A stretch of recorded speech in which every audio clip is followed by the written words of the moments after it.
ألم يعلموا أن الله يعلم سرهم ونجواهم وأن الله علام الغيوب.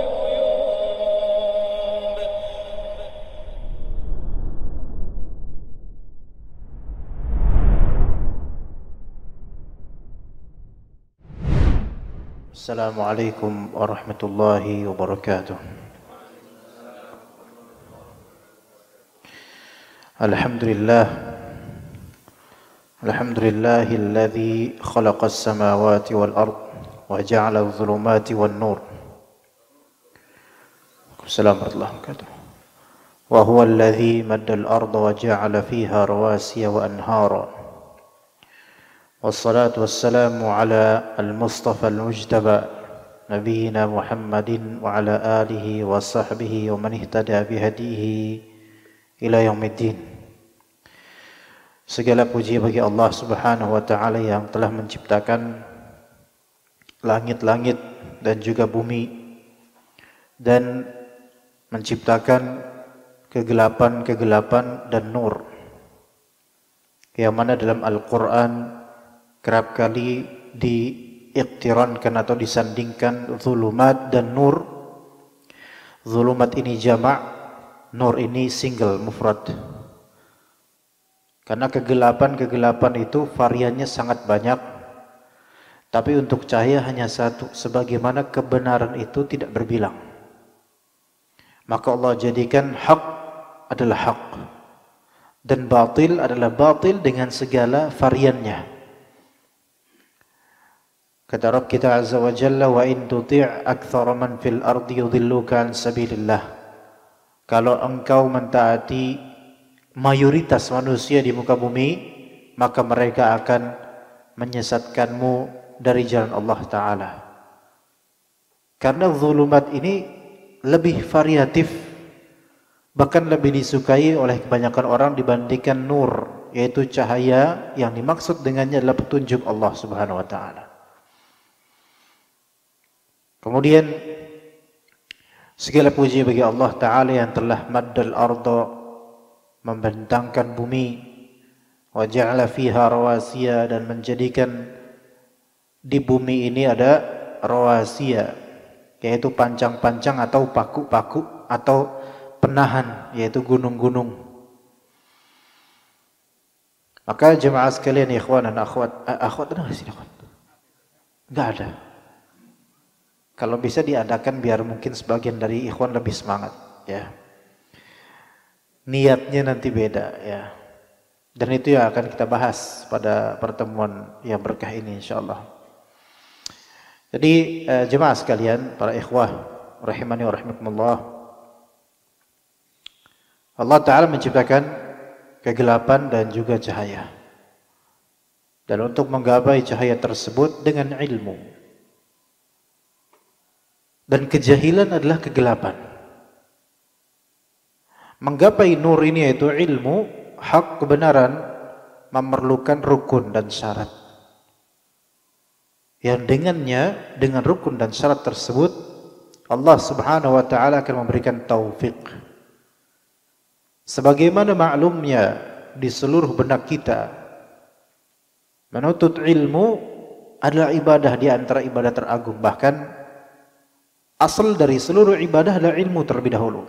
Asalnya seluruh ibadah, asalnya seluruh amal adalah ilmu terlebih dahulu. Namun ilmu ini tidak Allah berikan dengan mimpi. Innamal ilmu bitta'allum wa innamal hilmu bittahallum. Ilmu itu bisa didapat dengan cara ta'allum, belajar. Adapun mimpi, cukuplah bermimpi, kan gitu. Maka berarti mimpi bukan amalan, ilmu menuntutnya adalah amalan. Maka membutuhkan wa ma umiru illa liya'budullaha mukhlishina lahuddin. Tidaklah mereka diperintahkan kecuali untuk beribadah kepada Allah dengan mentuluskan, membersihkan, mengikhlaskan amalan mereka. Itu di antara amalan menuntut ilmu. Maka hal yang paling pertama untuk kita ingat dalam menuntut ilmu yaitu ikhlas, niat yang benar. Maka dalam pembahasan kitab adab dan kiat dalam menggapai ilmu, ya, pembahasan halaman pertama, kalau kemarin kan mukadimah pekan lalu, sekarang halaman pertama, faktor-faktor penghalang dalam menuntut ilmu, atau yang disebut sebagai al-awaiq fi talabil ilm, hal-hal yang mencegah seseorang dari menuntut ilmu.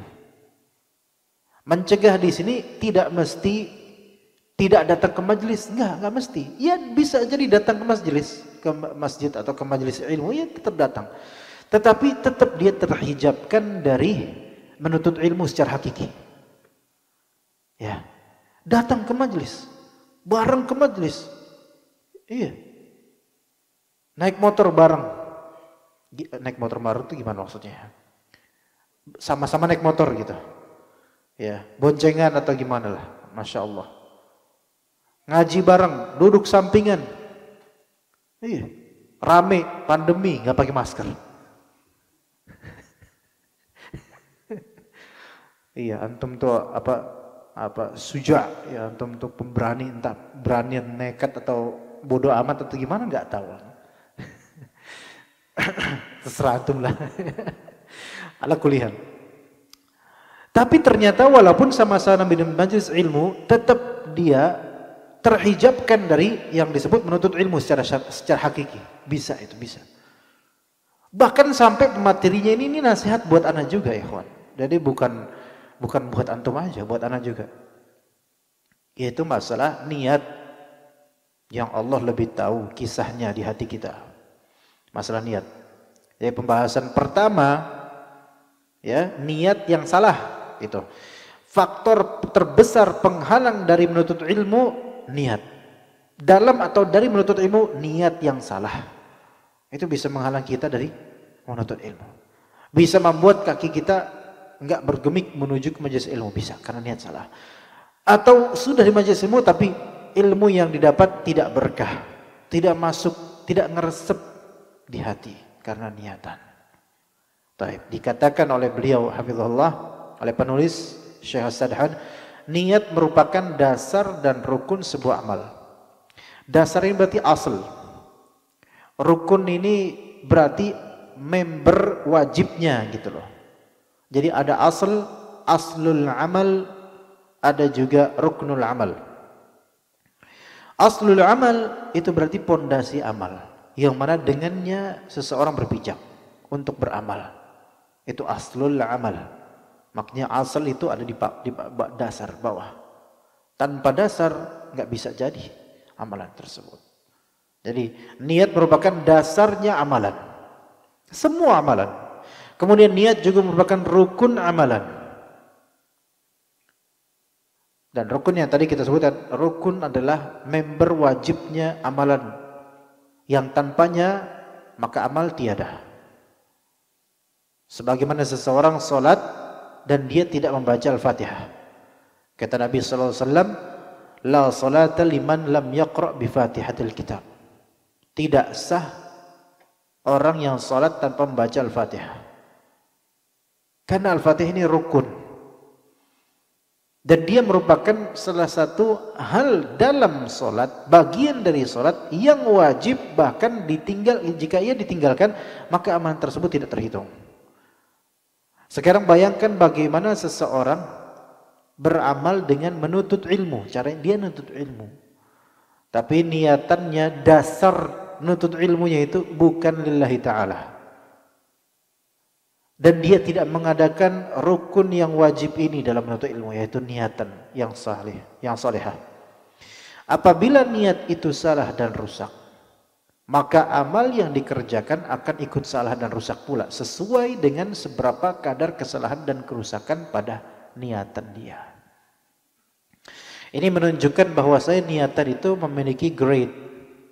Apa Indonesia ya, ikhwan? Grade. Derajat ya. Derajat, maratib ya. Jadi enggak semua niat itu kalau enggak ikhlas, riya udah gitu doang. Enggak, tak ada orang ya ada ikhlasnya, ada sedikit juga titik-titik jentik-jentik riaknya itu mungkin aja, mungkin. Dan itu merusak gitu loh. Dan kadar kerusakannya sesuai dengan seberapa besar dia memelihara jentik-jentik tersebut. Begitu. Dan bab niat ini bab yang terlalu luas sehingga kalau kita kisahkan bab ini, hidup kita nggak cukup. Karena berbicara tentang niat berarti berbicara tentang seluruh amalan. Berbicara tentang seluruh amalan berarti harus bicara juga tentang niatan. Kemudian kata Rasulullah SAW, innamal a'malu binniyat wa innamal likulli imri'in ma nawa. Sesungguhnya amalan-amalan binniyat, tergantung niatannya. Itu kalimat pertama nih, pelajari. Kalimat pertama, sesungguhnya amalan itu tergantung pada niatnya. Wa innamal likulli imri'in ma nawa. Dan setiap orang akan mendapatkan ganjaran sesuai dengan apa yang dia niatkan. Dua kalimat yang seolah sama tapi berbeda. Kalimat pertama pelajari innamal a'malu binniyat. Sesungguhnya amalan tergantung pada niatnya. Ini sedang membicarakan amalannya. Wa innamal likulli imri'in ma nawa. Setiap orang akan mendapatkan ganjaran sesuai dengan apa yang dia niatkan. Ini bicara tentang apa? Ganjarannya. Jadi yang pertama bicara tentang amalannya, kedua bicara tentang ganjarannya. Ternyata dari hadis ini, niatan itu berpengaruh terhadap rincian amalan. Ya, rincian amalan dan kualitasnya. Itu satu. Kedua, kalimat wa innamal likulli imri'in ma nawa. Ternyata niatan itu juga memberikan efek pada pahala amalan. Begitu. Jadi niatan itu enggak sebatas kepada amalannya saja. Tapi ternyata pahala pun dan ganjaran tergantung pada seberapa tulus dan kualitas niatan dia. Makanya kata sebagian salaf di antaranya Abdullah bin Al-Mubarak, rubba amalin saghirin tu'azzimuhun niyyah wa rubba amalin kabirin tusaghiruhun niyyah. Boleh jadi amalan yang kecil itu jadi besar gara-gara niat. Besar apanya? Besar kualitas amalnya dan besar pahalanya. Ya, jadi niatan ini menjurus ke pahalanya juga nanti, ikhwan. Ada orang beramal kecil-kecil, sedekahnya sedekah apa adanya dia punya. Mungkin 1 butir kurma, mungkin 3 butir kurma untuk orang yang sedang puasa, buat dia buka. Tapi karena ikhlasnya dia dan betul-betul dia mengharapkan ridha Allah dengan itu, maka 3 butir ini kuantiti pahalanya luar biasa. Bisa jadi melebihi orang yang sedekah 5 juta per hari. Masya Allah. Besar. Tapi tetap kalah karena apa? Bisa jadi warubba amalin kabirin tusaghiruhun niyyah. Boleh jadi amalan yang besar jadi kecil gara-gara niatan. Kenapa jadi apa yang kecil di sini? Kualitas amalannya. Amalannya besar, tapi kualitasnya kecil. Kualitasnya kecil. Ngajinya Masya Allah, manhaj. Ya. Kan kadang-kadang kalau ngaji manhaj, bagi sebagian orang habis ngaji manhaj itu langsung habis itu liga tarkam, tahdzir sana tahdzir sini. Karena baru ngerti, ya, euforia, kaget, ya. Dengar tentang isbal haram, langsung bapaknya ditahdzir. Bapak saya musbil, ahlul bid'ah, khurafi, ya, ahlul khurafat. Harus kita jauhi. Bertetangga dengan kera dan monyet lebih baik bagiku daripada bertetangga dengan dia yang isbal. Ini gimana aplikasi implementasi kayak seperti ini? Wah, euforia Masya Allah. Ya bukan berarti manhaj itu nggak penting, penting sekali. Cuman kadang-kadang sebagian kita itu kagetan, ya. Nah, ini ada orang Masya Allah belajarnya luar biasa. Kajian kitab Adab dan Kiat dalam Menggapai Ilmu karya Syekh As-Sadhan. Pematerinya manusia muslim, ya. Pematerinya ada Ustaz Kabir, ya. Kabir apa ya? Kabir batnuhu, perutnya besar, ya. Ustaz besar ini, Masya Allah, ya. Datang kemudian, Masya Allah, ngaji. Di situ dia ngaji apa? Di depan enggak. Udah tahu di sini kosong nggak diisi 3 orang, ya kan? Ya kan? Anda nunggu dari siapa 3 orang yang pengen jadi kelinci percobaan, nggak ada yang mau. Yang kemarin 3 di sini trauma itu 3-3-nya kayak. Mana orang masih ada nggak? Duanya mana selain saya sama Masa satu sama lagi? Nggak hadir, itu dia kayaknya nggak mau lagi hadir itu. Kayak lagi sakit mungkin atau lagi uzur. Fadol ikhwan. 3 orang di sini fadol. Enggak ada apa-apain. Jangan antum lagi. Enggak yang lain fadol. Enggak ada apa-apain. Enggak beneran. Enggak anak kasih hadiah. Beneran enggak. Fadol diisi. Fadol. Enggak ada apa-apain. Apalagi kok imamnya Masya Allah. Anak enggak fadol. Yang muda-muda aja ya, fadol. Ayo. Yang muda ngalah sama orang tua, ayo. Enggak diapa-apain, beneran enggak diapa-apain. Biar agak sinkron gitu. Ini jangan kosong ya. Terus kalau ternyata yang datang makhluk astral. Ayo, ini di KM bukan? Ya situ aja, maju. Ayo. Ini di KM bukan beliau nih. Di KM. Imamnya malah. Kayaknya Raisul Qabilah, Masya Allah. Ini Abdul Muthalib ini, ya. Masya Allah. Masya Allah Abdul Muthalib ya. Anda nyebut antum Abdul Muthalib mau nggak kira-kira? Jangan ya. Iya, taib. Sampai mana tadi nih? Masya Allah dia datang. Tapi datangnya cuma buat selfie. Atau cuma buat upload di media sosial bahwa saya diri ngaji dengan Ustadz Fulan di kajian yang penuh membludak. Tapi di belakang duduk. Anda nggak maksud nyindir antum-antum enggak. Tapi ya sekali dayung 2 pulau terlampaui ya, sekaligus lah ya. Di belakang Masya Allah. Wah ini Masya Allah nih. Ya, ini lihat nih. Penuh kajiannya Masya Allah ya. Cuman gitu doang udah. Nyatet ilmu enggak. Cuman gitu doang niatannya supaya disangka beliau adalah muridnya Ustadz Fulan. Itu doang niatannya. Maka amalan yang tadi zahirnya besar jadi kecil. Yang diajarin oke. Kemudian misal diantara kita nih datang ke kajian kitab yang Masya Allah, kajian kitab usul fiqih, bidang usul fiqih yang cukup berat, rumit, yang hanya spesialis tulabul ilm, mutakhassis spesialis yang hadir ya. Dari cara duduknya aja beda duduknya ya, cara ngepet bukunya beda, cara megang jenggotnya beda ya. Masya Allah ya, ternyata dia tahu kok di majelis ini ada kamera dan kameranya bisa nge-shoot para murid. Nah jadi dia pengen kelihatan di kamera tersebut. Ternyata bisa jadi ada orang niatan kayak gini, ada yang seperti ini, bisa jadi. Na'udzubillah min dzalik.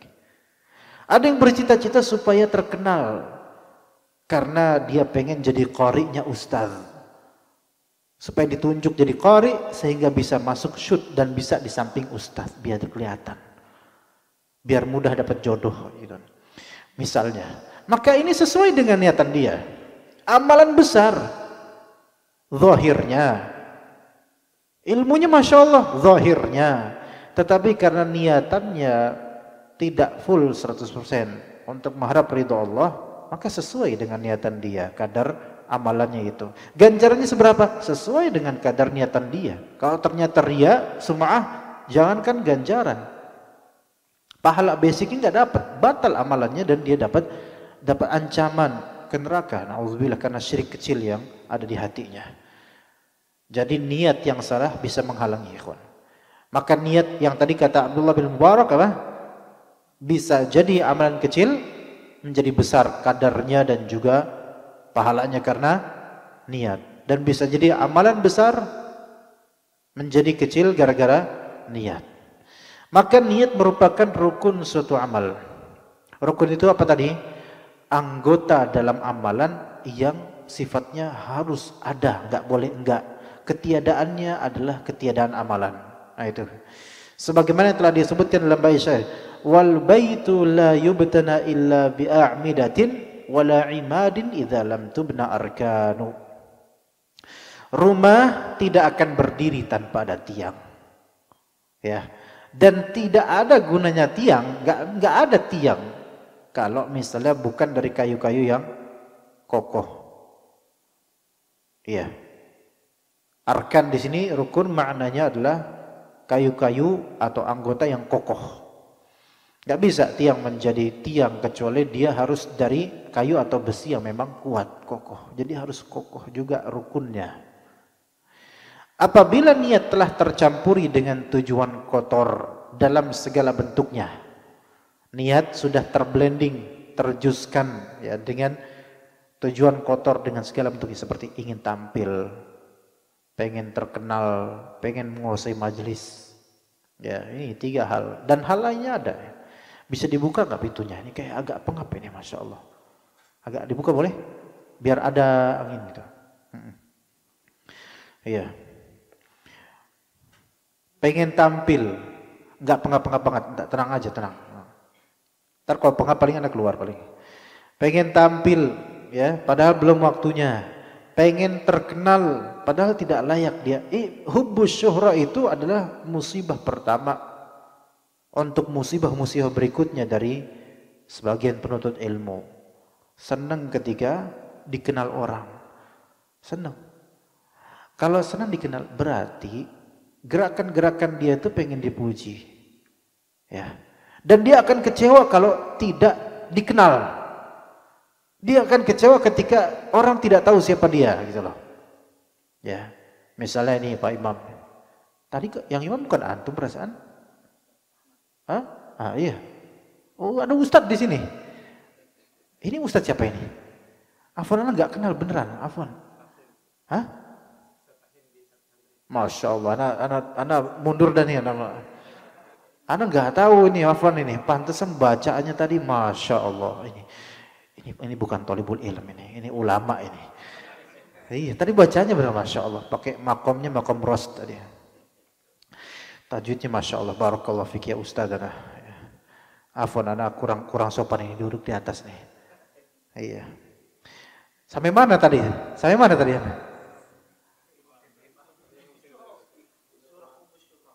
Enggak, kayaknya enggak di situ deh tadi. Atau kita batalkan aja tadi ya? Kita batalkan. Pengen tampil, pengen terkenal, pengen menguasai majelis. Ya, pengen mengalihkan majelis, pengen supaya orang-orang apa? Orang-orang memandang dia. Siapa yang Lisanul Saul di sini yang suka nanya, siapa namanya kemarin? Mana Fajri? Enggak datang juga. Jerak atau gimana dia? Ya enggak usah datang enggak apa-apa. Nanti aja kawan besok-besok. Misalnya Syekh Fajri itu. Dan beliau insya Allah enggak ada maksud apa-apa. Misal kadang ada orang talib di majelis, ya majelis rutin, yang dia tuh hubbul zuhur, pengen tampil, pengen apa namanya, zahir gitu loh, pengen outstanding kalau bahasa Inggrisnya tuh, pengen kelihatan beda gitu loh, entah dari segi pakaiannya, yang lain pakai pakaian biasa kayak antum misalnya, ya, dia pakai ini sendiri apa namanya, sorban Saudi, ya, sama ininya ya. So, pakai imamah atau imamah Yaman atau gimana ya, pakai ini, Masya Allah, terus bawa bukhur ya, kelihatan beda sendiri, orang pada ngomong ini siapa ini, itu talibul ilm muridnya syekh, ama ustadznya sama syekhnya lebih kelihatan dia zahirnya, ustadznya pakai karung goni, dianya pakai Masya Allah, ajib ya, beda sendiri, pengen kelihatan gitu, pengen kelihatan. Terus kalau nanya syekh, interupsi Masya Allah. Yang lain nanya pakai bahasa Indonesia, dia pakai bahasa Arab. Ya Syekh, afwan ma'dziratan ana uridu an as'al. Dengan bahasa yang ainnya itu sampai masuk sini. Pengen kelihatan gitu loh. Hati-hati dengan seperti kok ada di antara kita pengen seperti itu, na'udzubillah min dzalik. Muskilahnya seperti ini kadang-kadang apa? Susah dinasihatin. Karena keras gitu loh. Keras. Akhi, taqillah dia bilang. Ittaqillah. Emang anak kenapa? Anak salah apa kok ittaqillah? Masya Allah. Ada sesuatu di sini, ikhwan. Ada sesuatu. Maka pengen terkenal, pengen menguasai majelis, pengen yang kata Nabi SAW, liyasrifa wujuhan nasi ilaih. Supaya wajah-wajah manusia itu berpaling melihat dia. Sampai gurunya kalah populer. Iya, ajib. Kalau yang seperti ini apa? Hal ini akan menjadi penghalang bagi orang yang memiliki niat itulah mencari ilmu. Makanya tadi Anda bilang dari awal, ikhwan, boleh jadi orang ini emang ada di majelis ilmu, tetapi karena niatannya yang salah, secara hakiki Allah lebih tahu tentang diri dia. Secara hakiki dia tidak menuntut ilmu, dia sedang mencari dunia, tapi dengan libasul ilm, dengan pakaian ilmu. Lah ini bahaya ini. Bahkan ini talbis iblis yang lebih buruk lagi dibandingkan dengan orang yang masih mager di rumah. Dia udah sampai majelis, dekat ke surga, tapi ternyata setan berhasil menghalangi dia, bahkan lebih besar dosanya dibandingkan dengan orang yang mager di rumahnya. Baik, kemudian niat terkadang terkotori hal-hal yang dapat merusaknya. Akan tetapi Allah akan selalu beserta dengan orang-orang yang berbuat baik. Nah ini perhatikan, niat kadang terkotori hal-hal yang dapat merusaknya. Awalnya apa? Awalnya tadinya mungkin udah ikhlas, tetapi ya namanya kehidupan kan, godaan ya. Setiap dari kita ada korinnya atau korin tambahan karena maksiat ya. Jadi kalau orang maksiat itu korinnya nambah tuh. Ada korin konvensional ya, defaultnya nih ya. Ada korin tambahan, ya entah karena dia maksiat, entah karena dia ngelancong ke rumah kosong, nambah lagi misalnya. Entah karena dia berbuat syirik, tambah lagi korinnya. Bisikannya makin banyak. Yang tadinya ikhlas, nuntut ilmu, ikhlas tadinya. Tapi ketika dia tahu, wah dengan ilmu ini saya bisa dapat kekayaan. Wah dengan ilmu ini saya bisa dapat popularitas. Wah dengan ilmu ini saya akan dikenal dan dikenang. Mulai haluannya atau tujuannya berubah. Yang tadinya putih bersih, titik-titik kotor, mulai menjangkiti sampai dipelihara terus subur. Kalla bal rana ala qulubihim. Jadi ron, menutup kalbunya, menutup niatan salihahnya. Tetapi Allah akan selalu beserta dengan orang-orang yang berbuat ihsan. Sebagaimana firman Allah Subhanahu wa taala. Nah, ini ayat ini seringkali ana sebutkan untuk para thalabul ilm, ya, untuk diri ana juga insyaallah sebelumnya. Walladzina jahadu fina lanahdiyannahum subulana wa innallaha lama'al muhsinin. Walladzina jahadu fina, akan tetapi orang-orang yang bermujahadah fina. Bermujahadah itu masdar, jahada yujahidu bisa masdarnya mujahadah, bisa masdarnya jihad, yang artinya adalah berjuang. Ya, mujahid badlul wus'i, badlut taqah ala husuli syai', yaitu mengerahkan segala kemampuan untuk mendapatkan sesuatu, itu mujahadah, jihad. Ya, makanya ada istilah dalam usul fikih ijtihad. Ijtihad itu ya badlul wus'i, untuk istinbat hukum dan seterusnya.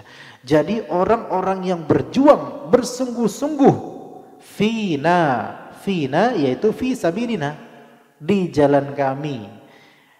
Maka Islam itu menginginkan kita itu itqon dalam beramal, totalitas dalam beramal, dari niatan sampai gerakan, dari maksud sampai ritual, iya, dari makna sampai seremonial, itu semua totalitas Islam sesuai dengan syariat Allah Ta'ala. Maka siapa yang berjuang betul-betul fina, di jalan kami. Apa maksud jihad di jalan kami? Pernah ditanya kok kepada Nabi SAW. Ya Rasulullah, gimana kalau misalnya seseorang berjuang, berperang karena hamiyah, karena asabiyah, karena suku, karena ras, karena ini, karena itu. Maka Nabi mengatakan, man qatala litakuna kalimatullahi hiyal ulya fahuwa fi sabilillah. Barang siapa yang berjuang, barang siapa yang berperang agar la ilaha illallah itu yang tertinggi, agar kalimat Allah itu tertinggi, itu berarti tulus ikhlas, maka dia yang disebut fi sabilillah. Maka mujahadah, berjuang fi sabilillah itu yang apa? Yang ikhlas. Maka orang yang ikhlas itu enggak mungkin Allah Subhanahu wa taala akan simpangkan dia. Janji Allah apa? Yang ikhlas, yang berjuang betul-betul sungguh-sungguh mempertahankan ikhlas dan amalannya, lanahdiyannahum subulana. Maka lanahdiyan, lam di sini lam li ta'kid, yaitu penekanan, stressing menunjukkan bahwasanya lebih pasti lagi Allah Ta'ala, pasti Allah Ta'ala akan memberikan mereka hidayah menuju jalan-jalannya Allah Ta'ala, yang mana subul tersebut akan menuju siratal mustaqim. Ya, subul yang dimaksud di sini adalah subul yang jalan-jalan menuju jalan yang lurus. Ya, karena ada yang disebut subul, wala tattabi'u subula fatafarraqu bikum an sabilih. Ada subul yang syarr, jalan-jalan yang jelek, yaitu jalan-jalan syaitan, menyimpang dari jalan Allah. Maka kami akan memberi dia hidayah. Nah, ini juga ada ya kawan. Ini di sini ada apa? Ada jawaban besar kalau antum ditanya nih. Ya. Ada orang atau diri kita sendiri nih ya. Misal kita itu pengen memahami suatu masalah dan hukum dari masalah tersebut. Tapi kok berat banget. Berat banget. Berat banget. Maka di sini bagaimana supaya kita dimudahkan oleh Allah, diberi hidayah supaya paham. Rukunnya ada dua. Di ayat ini, di potongan ayat rukun juga. Satu, jahadu, dan dua, fina. Ya. Dia Al-Ankabut terakhir nih, ini ayat terakhir Al-Ankabut ini, ayat terakhir Al-Ankabut. Ya, rukun syarat supaya antum dapat hidayah, supaya antum cepat paham. Dua di ayat ini, yaitu syarat pertama jahadu, syarat kedua fina. Apa artinya ya kawan? Mujahadah pertama harus sungguh-sungguh. Apakah sungguh-sungguh itu cukup untuk mendatangkan hidayah? Belum tentu. Harus apa? Yang kedua, fina, ikhlas. Iya. Tapi apakah ikhlas itu cukup tanpa sungguh-sungguh? Kadangkala enggak. Kalau ikhlas doang antum enggak usaha, Allah melihat antum itu cuman ikhlas doang. Tawakul gitu ya tuh. Antum menyerahkan kepada Allah, antum enggak mau ikhtiar, enggak. Allah Ta'ala ingin melihat usaha antum. Makanya kita ini jadi muslim dalam bekerja, menuntut ilmu, harus profesional ikhwan. Sungguh-sungguh dan tulus. Manusia aja, kalau melihat temannya sungguh-sungguh dan tulus, itu luluh hatinya. Iya, calon mertua, melihat antum datang ke rumah sungguh-sungguh. Dan terbit di lisan antum, di raut wajah antum, di tatapan mata antum itu ketulusan. Luluh calon mertua. Walaupun wajah antum seperti itu. Luluh. Kenapa? Ada dua hal, yaitu kesungguhan dan ketulusan. Iya. Anda melihat antum, masya Allah, sungguh-sungguh, saking sungguh-sungguh dan tulus. Insya Allah ya, zahirnya. Sungguh-sungguh, betul-betul pengen ke majelis sampai lupa bawa masker. Oh, sungguh-sungguh. Masya Allah tuh, ya. Enggak nyindir kok, tenang aja Pak. Ya, jahadu dan fina. Ya, itu ingat ikhwan. Apa kalau kita sudah menunaikan jihad dalam artian bersungguh-sungguh dan ikhlas, lanahdiyannahum subulana. Pasti di sini lihat, di sini ada dua takkid.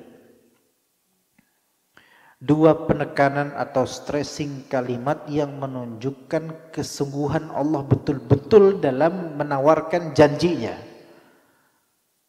Yaitu lam litakkid lanahdiyannahum, dan kemudian nun takkid musyaddadah lanahdiyannahum. Ini kalau dalam bahasa Arab ikhwan artinya takkidat, yaitu stressing kalimat yang menunjukkan kesungguhan pembicara akan kebenarannya.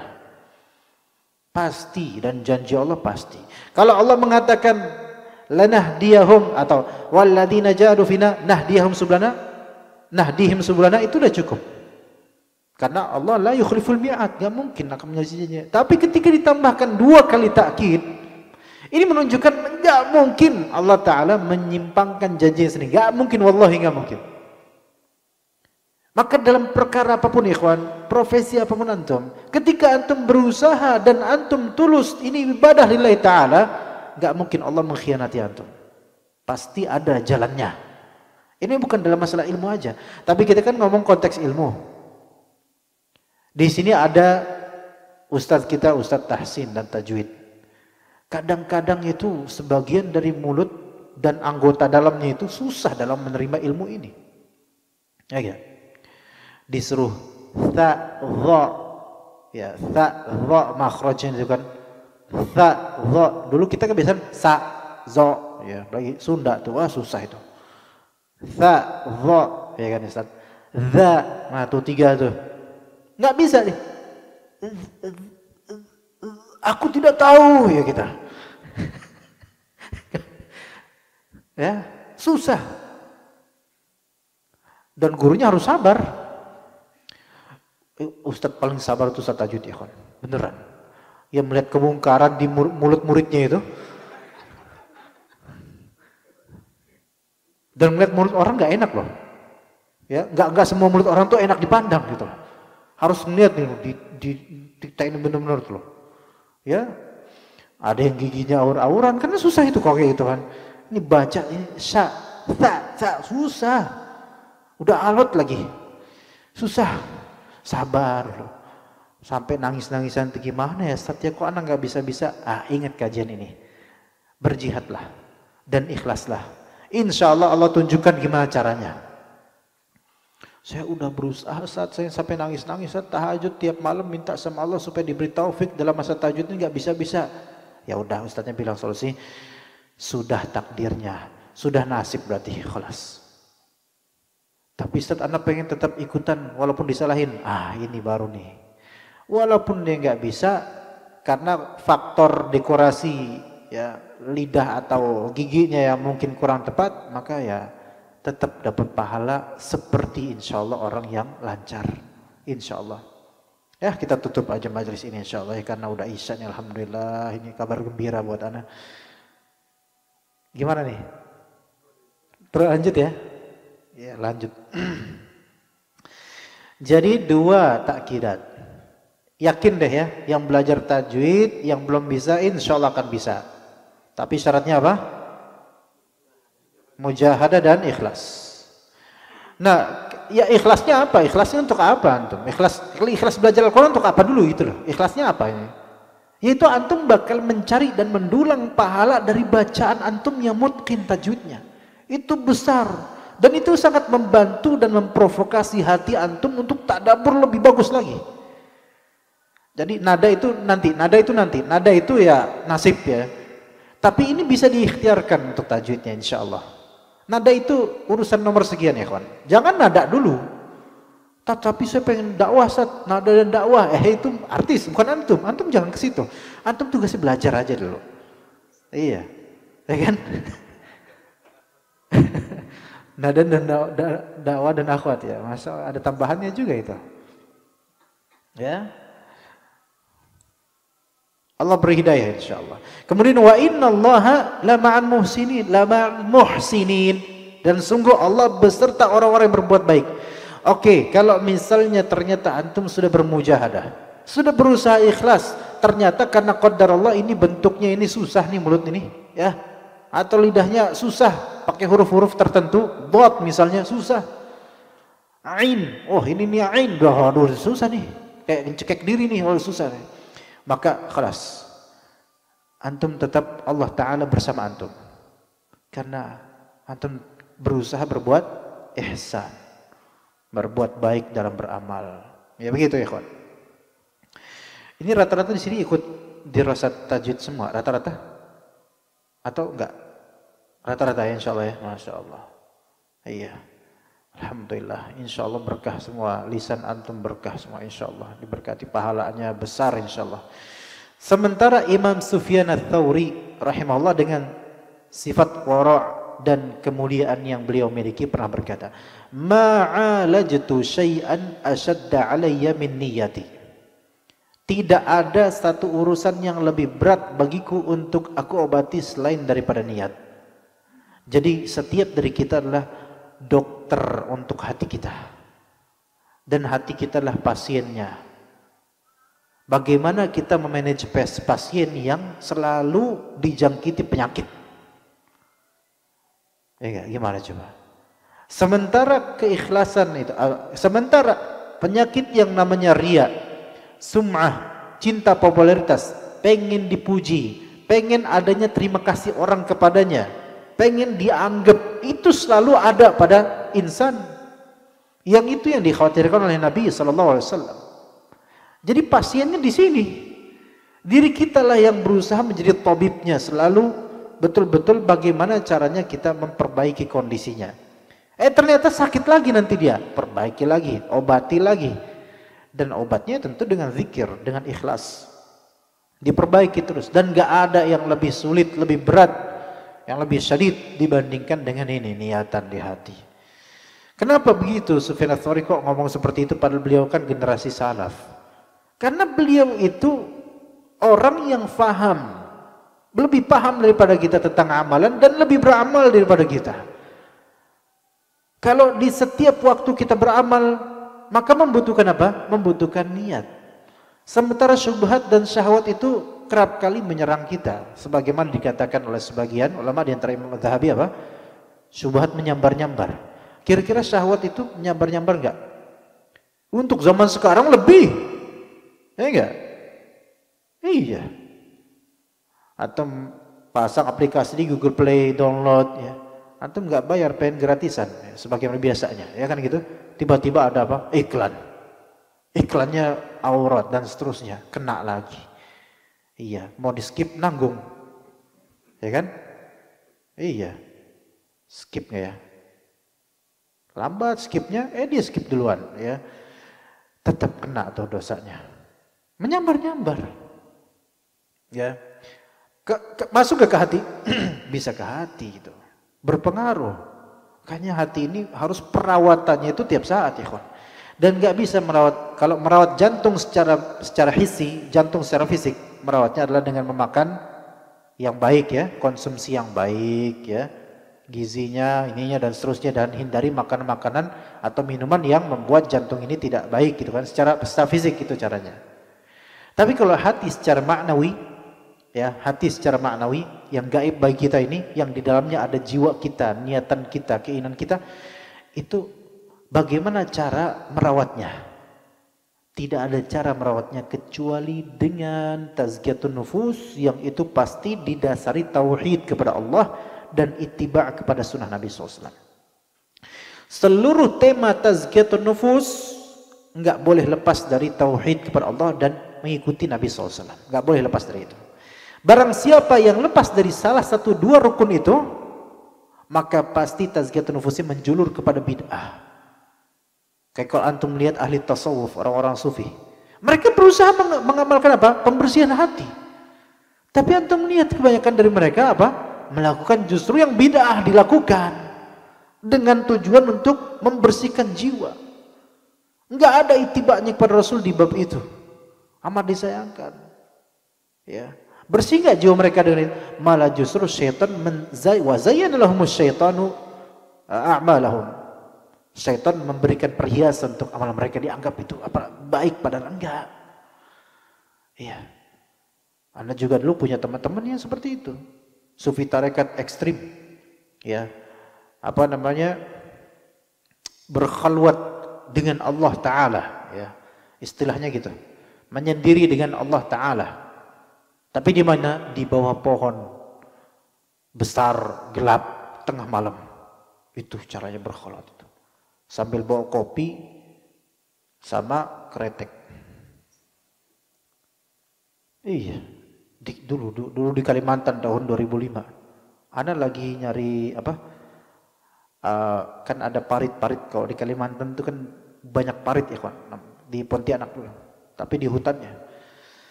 Lagi nyari belut dan ikan tapi dengan caranya trum. Ini jangan dicontoh ya, ini zaman bahala ini dulu. Jangan, nggak boleh, jangan dicontoh. Dulu ya, nyetrum dokter. Di tempat sepi banget, gak ada siapa-siapa, udah isinya pohon-pohon doang tengah malam itu. Ada yang manggil, Tat. Anda waktu itu udah jadi ustadz ya kan? Iya. Diustadkan di sana karena Anda ngajar di sana. Tat. Di pohon gelap, di bawah pohon itu. Siapa nih? Oh, Mang Karso gitu. Namanya Karsono namanya.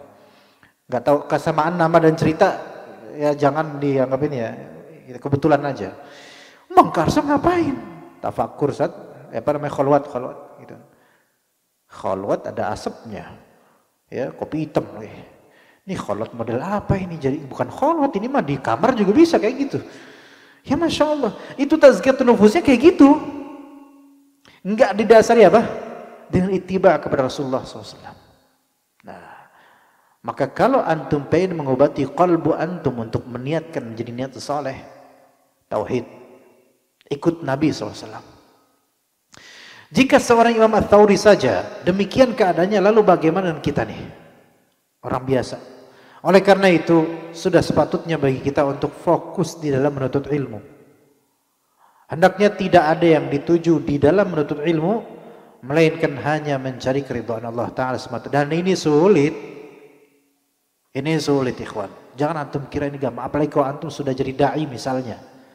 Karena orang yang berniat tidak akan terlepas dari makar atau tipu daya iblis. Dan ini bukan hal yang aneh. Memang iblis kerjaannya kayak gitu.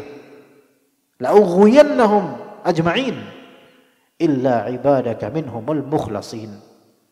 Aku pasti akan menyesatkan mereka semua. Dalam ayat lain di An-Nisa, wala udhillannahum wala umanniyannahum.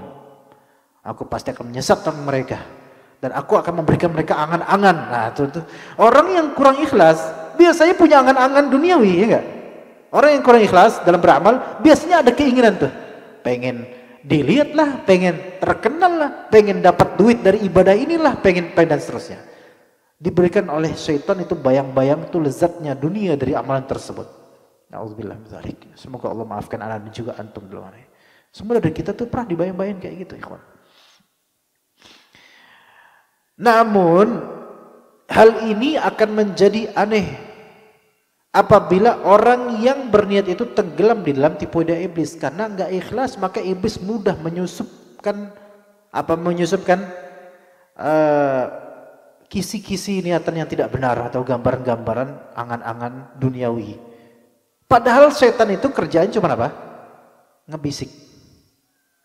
Coba, ya enggak? Bagi orang yang beriman, bagi orang yang berusaha beramal, setan itu ngegodain ngebisik, bukan penampakan. Penampakan itu buat orang-orang yang ketakutan, ya enggak? Ayo sok siapa? Ayo setan sini, nampakin dia ada enggak? Enggak ada, enggak bakal nampak. Ayo pocong datang sini. Gak berani. Lah orang di musola kok, ya kan? Ikhwannya jenggotan semua lagi. Takut pocongnya. Jadi yang penampakan itu subhat kecil, ikhwan. Subhat besar itu di sini, di niat itu. Subhat. Ya. Nah, syaitan kemudian dikatakan oleh Allah Ta'ala, disebutkan nanti syaitan berkata nanti. Ya. Innallaha wa'adakum wa'adal haqqi wa wa'adtukum fa akhlaftukum wa ma kana li 'alaikum min sultanin illa an da'utukum fastajabtum li. Aku tidak punya kekuatan, tidak punya hujah atas kalian wahai manusia, kecuali aku hanya sekadar da'utukum, ngajak doang, ngebisikin doang. Fastajabtum li. Kalian malah ngikut-ngikut. Padahal setan cuma ngebisikin doang dan itu tak kelihatan bisikannya, nggak kedengeran, cuma ada di kolbu aja kerasa itu. Fala talumuni walumu anfusakum. Jangan kalian celak saya, kata setan. Semua orang di neraka itu pasti nyalahin setan. Ini gara-gara setan nih, si ifrit ini nih, iblis ini nih. Enak aja, pas gini aja lu nyalahin saya. Dulu diajak mau, ya kan gitu setan bilang. Walumu anfusakum, celaklah diri kalian sendiri. Mana bimusrikhikum wa ma antum bimusrikhi. Aku tidak bisa nyelamatin kalian, kalian enggak bisa nyelamatin. Ya udah kita bareng-bareng aja di sini. Gitu kata setan. Ya. Nah, sepatutnya kita ini Ahlus Sunnah Muslim melawan dan memerangi bisikan setan itu dengan penuh kesungguhan sedapat mungkin, sebisa mungkin. Kalau terjerumus taubat dan tidak mudah berputus asa darinya. Jadi jangan merasa, Ustaz, saya ini dapat syubhat terus, Ustaz, setan selalu bisikin saya. Antum jangan putus asa. Minta sama Allah. Ingat ayat Al-Ankabut tadi, bersungguhlah antum, tuluslah antum, ikhlaskan amalan, Allah yang akan bimbing antum. Hendaknya dia membaca perkataan para ulama yang menceritakan tentang diri mereka, seperti yang dikatakan oleh Ad-Daraqutni. Bacanya Ad-Daraqutni, ikhwan. Banyak dari kita bacanya Daruqutni. Yang sahih adalah Ad-Daraqutni, ya. Abul Hasan Ali bin Umar, seorang Amirul Mukminin dalam bidang hadis, terutama dalam ilmu ilal hadis. Dia berkata, "Talabna al-ilma li ghairillahi fa aba an yakuna illa lillah." Ini Ad-Darqutni nih. Kalau mau antum diceritain, beliau punya kitab Ilal. Ilal Darqutni, ya, masyhur di kalangan ahli hadis. Ada proyek kitab Ilal ini sampai 50 jilid sekian ya kawan. 50 jilid. Antum baca satu halaman saja dari salah satu jilid dari 50 jilid itu. Satu halaman aja, ana yakin enggak ngerti. Karena itu ilmu terdalam dalam ilmu hadis tentang kecacatan rijalul hadis atau kecacatan matan hadis. Enggak ngerti. Cuman spesialis ilmu hadis dan enggak semua orang yang belajar ilmu hadis paham ini. Dan itu 50 jilid. Lebih dari 50 jilid. Proyek kekiniannya. Ada udah tercetak kitab Ilal Hadis tercetak, tapi ini versi 50 dengan tahqiq yang luar biasa. Ya Masya Allah. Ad-Darqutni bilang bagaimana? Talabna al-ilmah li ghairillahi fa aba an yakuna illa lillah. Kami pernah menuntut ilmu li ghairillah. Dalam redaksi lain ada redaksi lain di antara perkataan mereka ulama, talabna al-ilma bi ghairi niyatin. Kami dulu nuntut ilmu tanpa ada niatan. Artinya ya ikut-ikutan aja, orang saya ikutan gitu. Ya. Atau dengan teks ini kami menuntut ilmu tanpa ada kami menuntut ilmu untuk selain Allah. Artinya untuk dunia atau hal-hal lain. Fa'aba, tapi ilmu pun menolak kami. Fa'aba an yakuna illa lillah. Ilmu pun enggan datang kecuali hanya untuk Allah. Pahami baik-baik nih kalimat ini. Ini bukan hadis, tapi kalimatnya Masya Allah. Kami pernah dulu nuntut ilmu niatannya untuk selain ridha Allah, dunia. Tapi ilmu itu menolak dirinya untuk datang kepada kami kecuali kalau kami ikhlas. Dan betapa terasanya itu jemaah sekalian. Betapa terasanya itu. Suatu ketika mungkin antum mencari ilmu cuman pengen ngisi waktu senggang tok, selesai. Nggak ada niatan ibadah khusus. Ini ilmu loh, ini lillahi ta'ala loh, nggak ada. Nggak, ini senggang doang. Contohnya pekerjaan antum apa? Ya. Mungkin apa pekerjaan antum ikhwan? Reseller. Desainer. Kan trik desainer gitu kan. Di laptop itu sambil dengerin kajiannya ustadz seorang muslim ya. Dah dengerin aja gitu. Selentingan kedengeran gitu. Dapat gak kira-kira ilmunya? Gak dapet. Karena niatan cuman biar nyala aja, biar ada kehidupan gitu kan. Nah, udah selesai. Gak dapet, dia gak dapet faedah. Kalaupun ada yang nyantol tiba-tiba ini kayak seru nih. Kayak Ustaz Fulan lagi mentahdir Ustaz Fulan nih gitu. Itu yang didapat itu. Aduh. Itu yang didapat. Makanya kalau kita lihat tulabul ilm yang fokus di tahdir-tahdiran, itu antum akan melihat mereka itu enggak ada apa-apanya di ilmu itu. Enggak ada apa-apanya. Dan kelihatan ketidakikhlasan mereka dalam menuntut ilmu. Tapi kalau misalnya jadi ilmu itu menolak datang ke qalbu antum, menolak.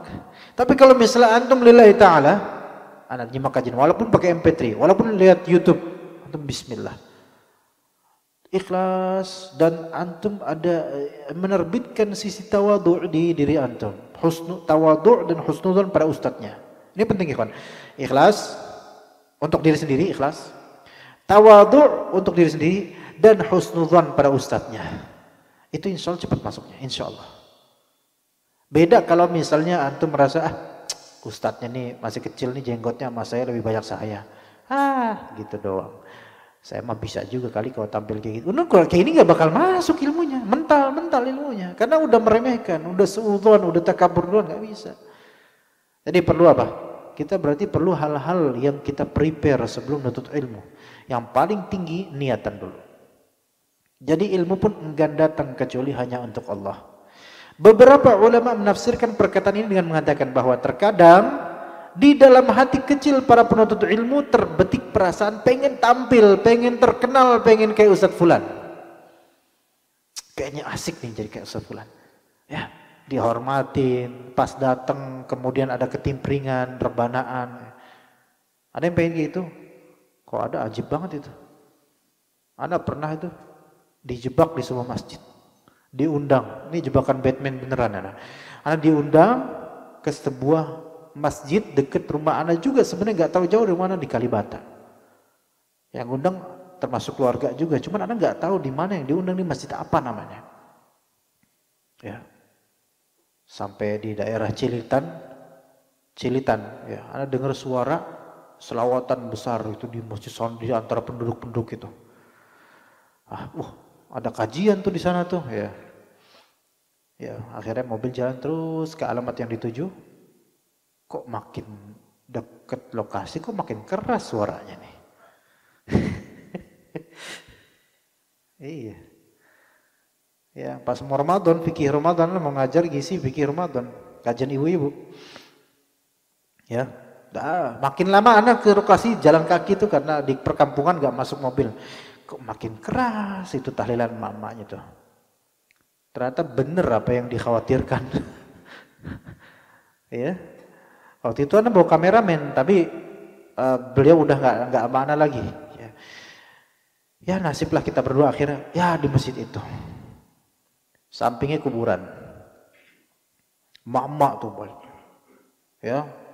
Dan mereka masing-masing sudah bawa nasi berkat. Itu udah rukun kajian itu. Tanpa itu nggak ada kajian itu. Iya, di sini aja nggak ada. Nah, kemudian ya, kayaknya hari ini Ana banyak banget lisan Ana nyindir orang gitu, padahal nggak maksud loh. Kemudian ya kawan, Ana nggak boleh masuk masjid. Ustadz, di sini dulu Ustadz. Di luar, di teras sana disuruh bengong di situ. Kenapa Bu? Ntar kita masih bacaan. Masya Allah, nunggu aja di luar nganggur gitu, gabut di luar. Mereka pada tahlilan, Masya Allah, Masya Allah. Selesai, udah selesai kan? Ustadz datang gitu, mama. Iya, Ustadz Fadl masuk Ustadz ya, masuk ke masjidnya. Orang masuk, wah diliatin sama mama. Aduh, alhamdulillah nggak diselawatin anak. Selalu anak Nabi gitu orang. Kayaknya digituin dia, lupa dia, berusaha melupakan memori ini sebenarnya. Masya Allah, datang ke saya. Ya Masya Allah. Ana duduk akhirnya, ini benar-benar dijebak ini, jangan sampai ketahuan sama ikhwan ini, ditahdziran langsung. Iya, rebanaan dulu, selawatan dulu, mak-mak semua, nggak ada hijab, depan mak-mak semua, Ana bingungin mau gimana ini. Wah Alhamdulillah nggak ketahuan siapa-siapa. Itu di desa, di kampungnya itu. Masya Allah, pengalaman luar biasa itu. Dan tahu nggak ya kawan? Ana kajian, alhamdulillah Ana sediakan paper. Ketika itu Ana masih rajin nyediakan paper berwarna ringkasan dari matan Abi Syuja, fikih puasa, fikih Syafi'i. Dibagiin tuh ke umat semuanya. Mereka udah masing-masing udah megang nasi bungkus. Panas bung juga ini, waduh. Mereka udah gagal fokus. Dah, mereka baca kayak gitu, Ana jelasin satu persatu. Baru 30 menit, Ana udah diberikan tanbih, ditahdzir sama panitia. Maaf Ustadz, ditulis. Maaf Ustadz, kami masih banyak bacaan. Bingung kan? Masih banyak bacaan. Maksudnya apaan masih banyak bacaan nih? Antum ngerti gak maksud masih banyak bacaan? Masih banyak wiridan yang harus dibaca setelah kajian. Artinya, Ustadz jangan lama-lama, kenapa Ustadz? Udah kenapa gitu. Baru 30 menit ya kawan, Anda biasa ngasih kajian 45, 1 jam. 30 menit dan itu masih banyak hal penting nih Bu gitu. Anda nggak ngerti maksudnya bacaan apa, Anda terusin aja terus. Masih banyak bacaan nggak ngerti Anda. Lama-lama mereka risih sendiri tuh, ibu-ibu udah risih, udah kayak gerak-gerak, udah kayak apa. kayak udah nggak enak nih moodnya nih. Dah selesai kajian. Dah selesai kajian, ternyata bener masih wiritan lama.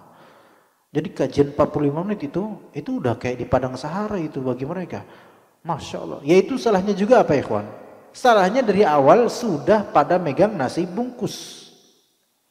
Iya. Coba kalau di sini kayak gitu ikhwan. Hah? Walaupun itu nggak bakal terjadi, nggak bakal. Coba panitia sekali-kali aja nanti kajian anak Senin depan ya dari awal kasih nasi kebuli satu-satu. Dan terus di meja ini ada 3 buat anak-anak. Lapar lagi gitu. Itu udah salfok galfok semua itu. Anak ngomong ilmu, antum rempahnya ini enak nih kayaknya. Itu. Maka kata misalnya nih lihat kita nutut ilmu ternyata buat dapat nasi berkat. Apa yang terjadi? Fokusnya di mana? Nasi berkat. Pulang-pulang apa yang dibawa? Nasi berkat. Apa yang ditenteng dibanggain di depan masyarakat? Nasi berkat. Bangga. Dia bawa 2 ya. Tingkat seneng banget tuh rame-rame ya. Ya bawa tuh. Gitu ya kawan. Jadi alhamdulillah kalau majelis kita ini insya Allah mudah-mudahan Allah terima dan juga semoga Allah rahmati mereka yang dapat nasi berkat dirahmati juga insya Allah. Tapi kita ini berusaha, yuk kita ini untuk ilmu udah lillahi ta'ala aja. Jangan ngarepin nasi kebuli lah, ya kalau dikasih alhamdulillah ya mudah-mudahan terjadi gitu. Cuman kalau enggak ya emang udah biasa gitu kan, ya udah jangan ngarepin apa-apa lagi. Ini anak masih diundang nggak depan nih? Beberapa ulama nasihatnya jadi terkadang pengen tampil, pengen kelihatan, tapi kalau setelah itu dia kembali kepada ilmu, membaca nas-nas dan sirah-sirah para ulama terutama, lalu merenunginya dengan baik, maka dia adalah termasuk orang yang Allah Ta'ala kehendaki kebaikan baginya. Makanya ada kitab, walaupun penulisnya Syekh Abu Fattah Abu Ghuddah ya, tapi ada diterjemahkan kitabnya itu. Anda lupa terjemahannya apa judulnya, ilmu dan waktu dan manajemen waktu para ulama atau apalah gitu ya, lupa namanya judulnya itu. Terjemahan ada 2 kitab ya, dua-duanya bagus semua. Tulabul ilm itu kayak bagus untuk mendapatkan atau membaca gitu buku itu. Anda lupa nama kitabnya, terjemahnya apa. Ya itu Masya Allah, antum akan diperlihatkan. Atau juga ada kitab bahasa Arab tapinya At-Taswiq fi Qiraatil Kitab nama kitabnya. Itu ada di Maktabah Syamilah, ada di internet banyak, tapi bahasa Arab. Kayak belum ada terjemahannya, nggak ada. Namanya At-Taswiq fi Qiraatil Kutub atau semisalnya itu.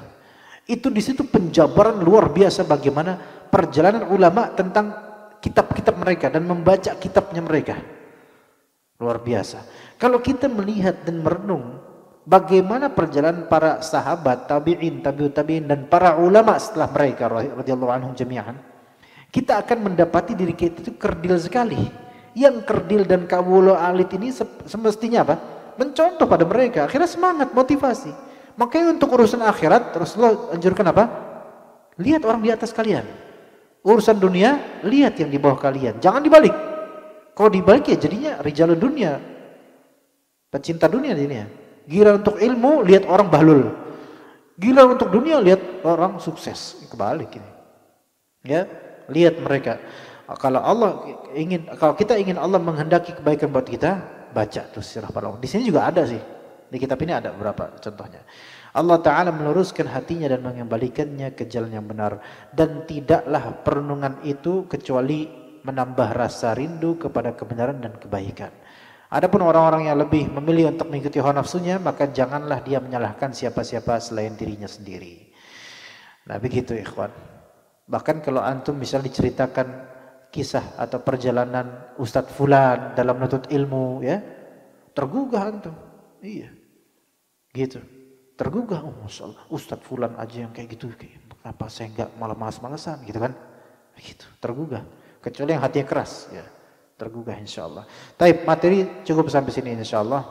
Kita lanjut ke sesi pertanyaan. Jika ada yang mau bertanya, dipersilahkan. Kalau tidak, khatimah.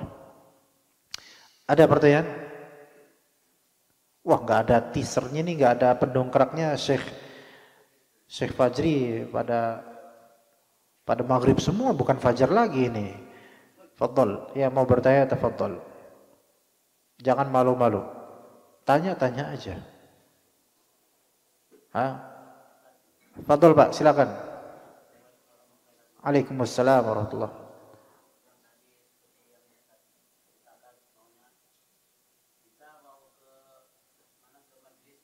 Iya Pak. Ya.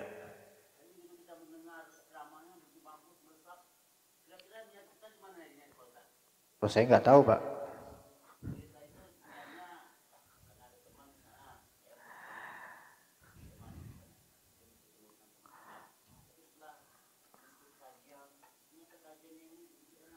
Oh, Masya Allah. Karena AC-nya atau karena apanya? Karena ilmunya atau karena nyamannya Pak? Enaknya nih. Kajiannya. Masya Allah. Iya. Ha. Ya. Insya Allah. Iya. Waalaikumsalam. Jazakallah khair Pak. Jadi kalau kita ikut kajian karena teman-teman pengen ke sono, ya kan? Karena jadi kita ketarik. Itu bagus Pak. Itu bagus. Iya. Itu kebaikan dan teman-teman bisa dapat pahala itu kalau ada orang kemudian ikutan, wah seru nih kayaknya nih, ya dapat bagus. Tapi niatannya baru sebatas ikut teman gitu misalnya. Ini yang disebut tadi talabul ilmi li ghairillah. Dia menuntut ilmu tapi bukan karena Allah.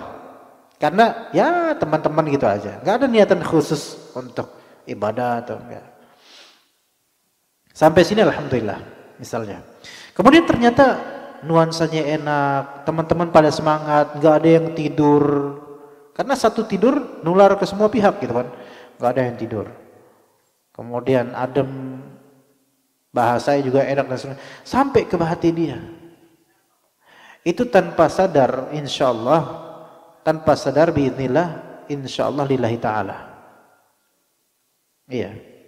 Itu yang disebut oleh para ulama, ada beberapa amalan yang dapat full amalnya, dapat full pahalanya walaupun tanpa niat.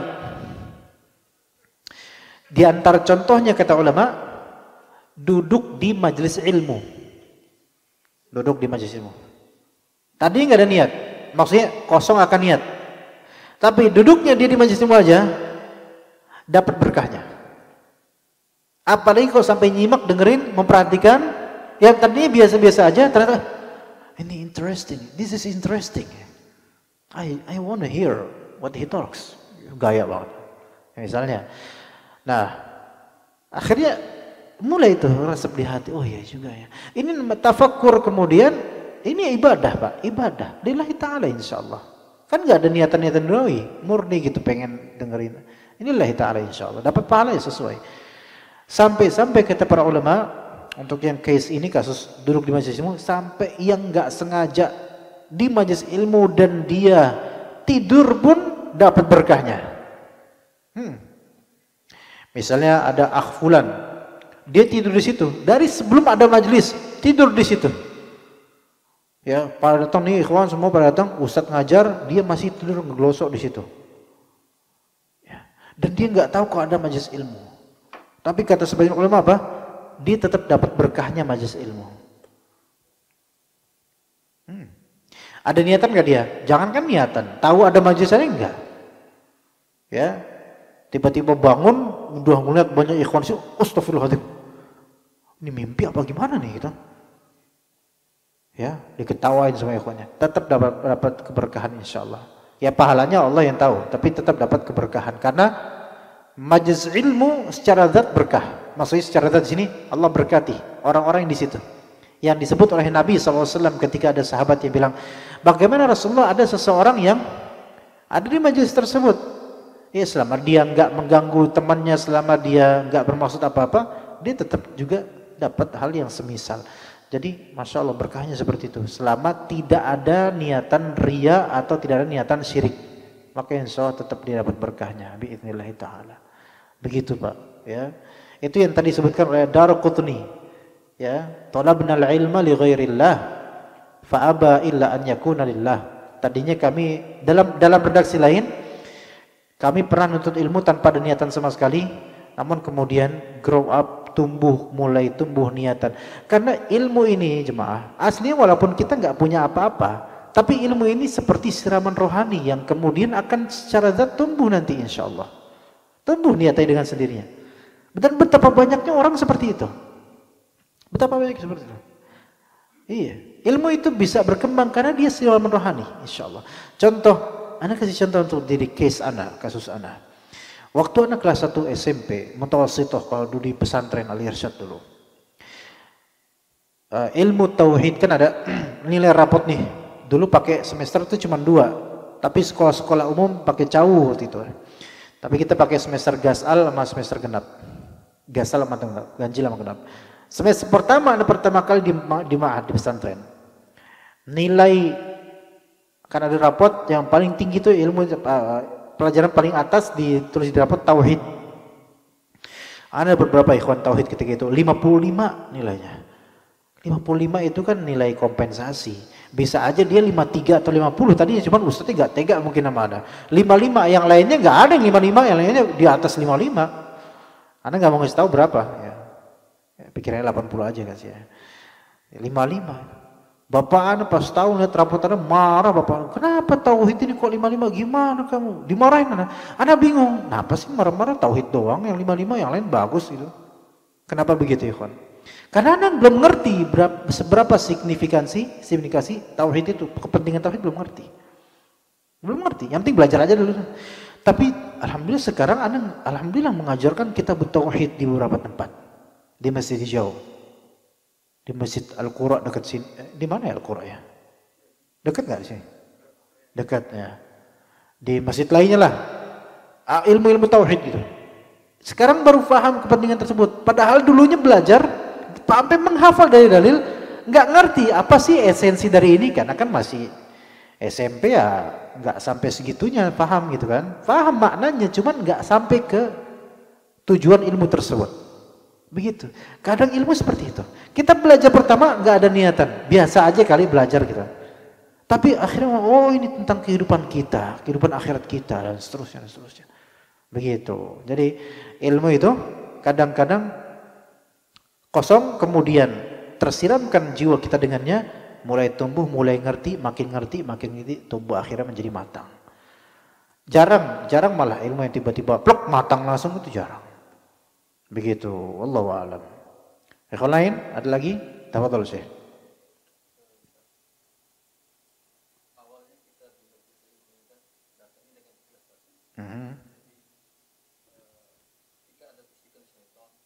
Ya.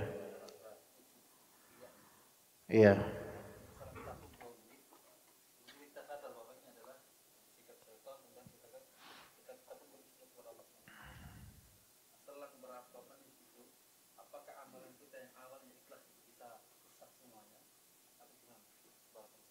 Ya, baik. Jadi pertanyaannya, kita udah datang ke majelis ilmu, udah berusaha ikhlas alhamdulillah. Tapi qadarullah di tengah ibadah kita itu terbitlah perasaan ujub, syirik kecil dan seterusnya.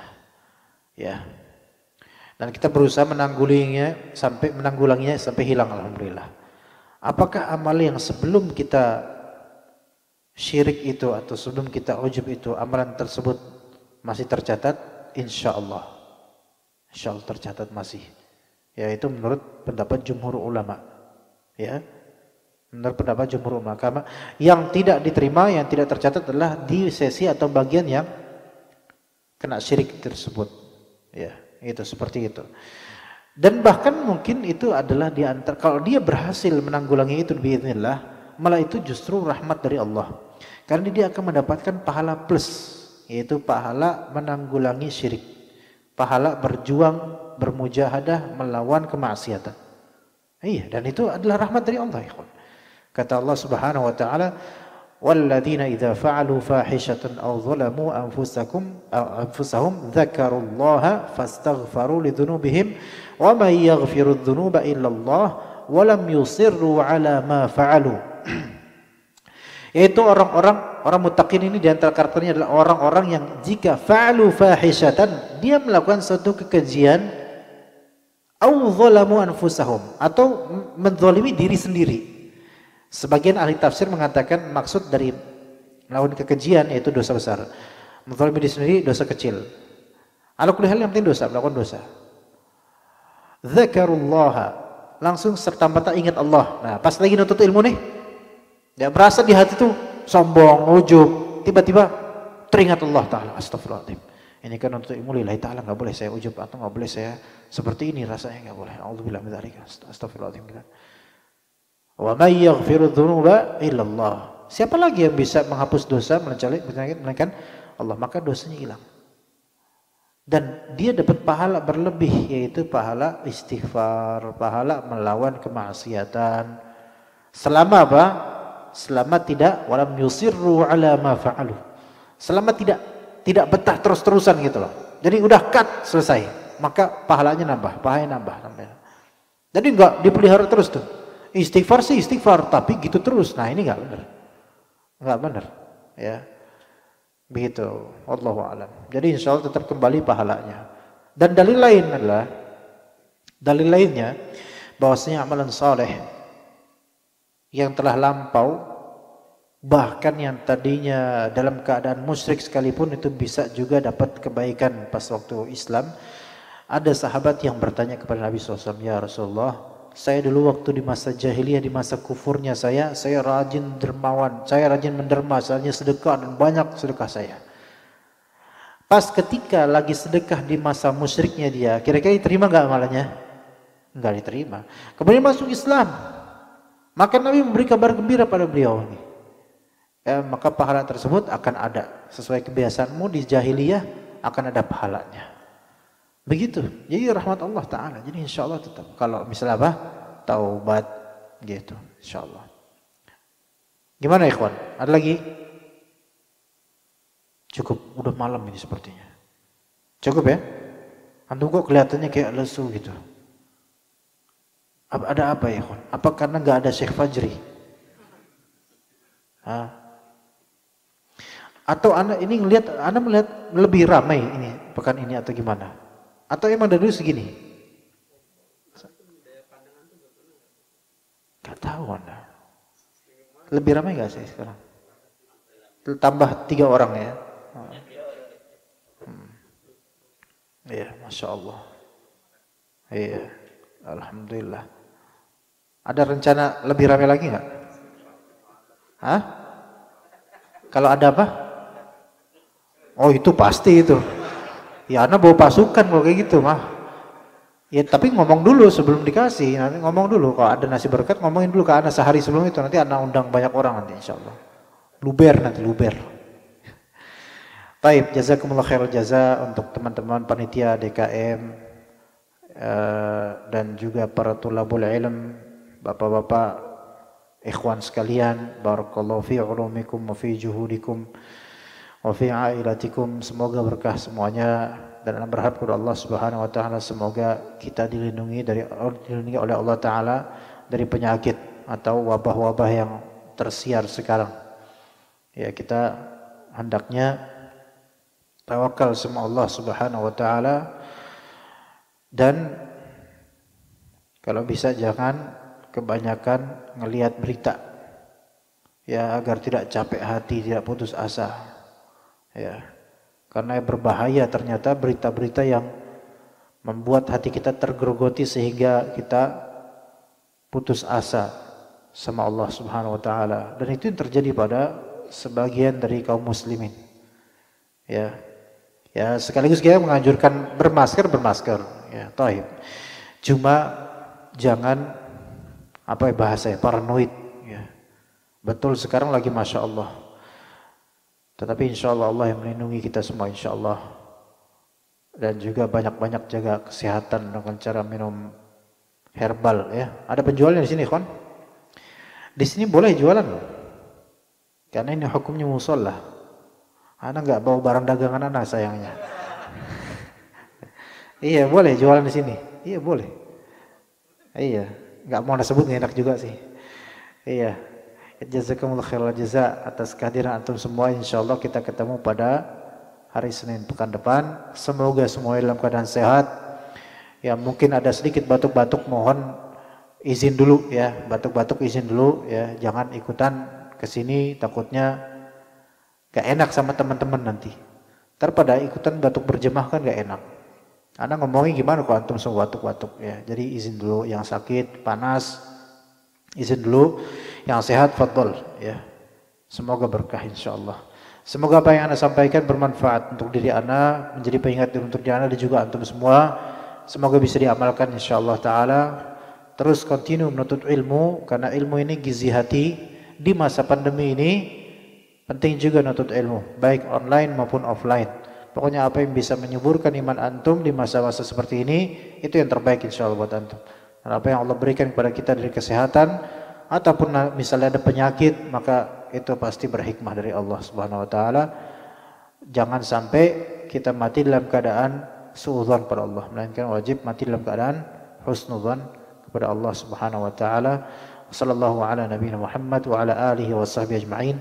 Subhanakallahumma bihamdika asyhadu an la ilaha illa anta astaghfiruka wa atubu ilaik. Assalamualaikum warahmatullahi wabarakatuh.